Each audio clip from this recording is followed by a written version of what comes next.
कैसे अंग्रेजों ने भारत को अपने कब्जे में लिया। साल 1600 इंग्लैंड में एक कंपनी बनी। नाम था ईस्ट इंडिया कंपनी। उस समय किसी ने नहीं सोचा था कि यह कंपनी एक दिन पूरे भारत की किस्मत लिखेगी। शुरुआत में उनका मकसद साफ था, मसाले खरीदना, कपड़ा लेना और मुनाफा कमाना।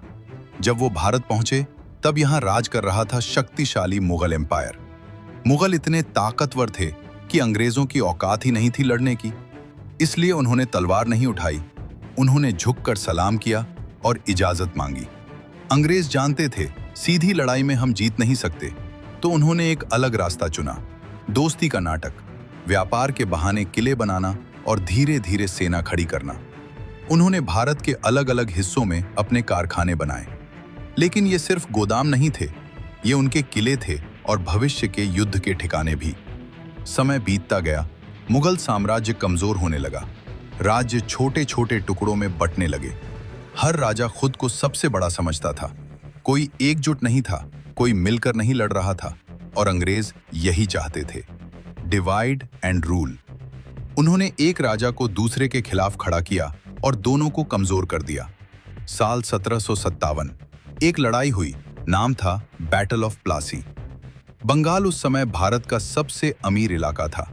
नवाब के पास सेना भी थी, ताकत भी, लेकिन अंग्रेजों ने क्या किया? उन्होंने नवाब के अपने ही सेनापति को खरीद लिया। लड़ाई शुरू होने से पहले ही खेल खत्म हो गया। एक दिन की लड़ाई और अंग्रेज जीत गए। अब अंग्रेजों के पास था बंगाल का खजाना और असीमित पैसा। उन्होंने क्या किया? उसी पैसे से सेना बढ़ाई और बाकी राज्यों पर हमला शुरू किया। भारत का पैसा भारत को हराने में इस्तेमाल होने लगा। अंग्रेज सीधे हर जगह राज नहीं करते थे। वो राजा को हटाते नहीं थे, बस उसे कठपुतली बना देते थे। राजा नाम का होता था, फैसले अंग्रेज लेते थे। अगर कोई राजा मना करता, उसे हटा दिया जाता या उसका राज्य छीन लिया जाता। अंग्रेजों ने सिर्फ लड़ाई नहीं की, उन्होंने कानून बनाए और उन्हीं कानूनों से राज्य छीन लिए, जैसे डॉक्ट्रिन ऑफ लैप्स। अगर राजा का बेटा नहीं है तो राज्य अंग्रेजों का।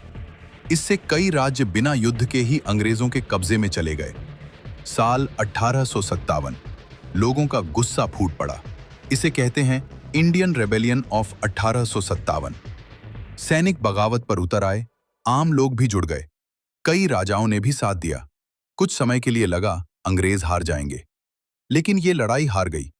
कोई एक नेता नहीं था, कोई एक योजना नहीं थी, सब अलग अलग लड़ रहे थे, और अंग्रेज संगठित थे, तैयार थे और बेरहम भी।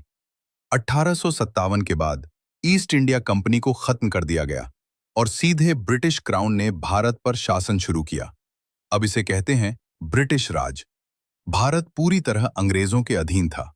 एक समय था जब भारत सोने की चिड़िया था और दुनिया यहां आने के सपने देखती थी, और अब वही भारत अपने ही लोगों की गलतियों से गुलाम बन चुका था।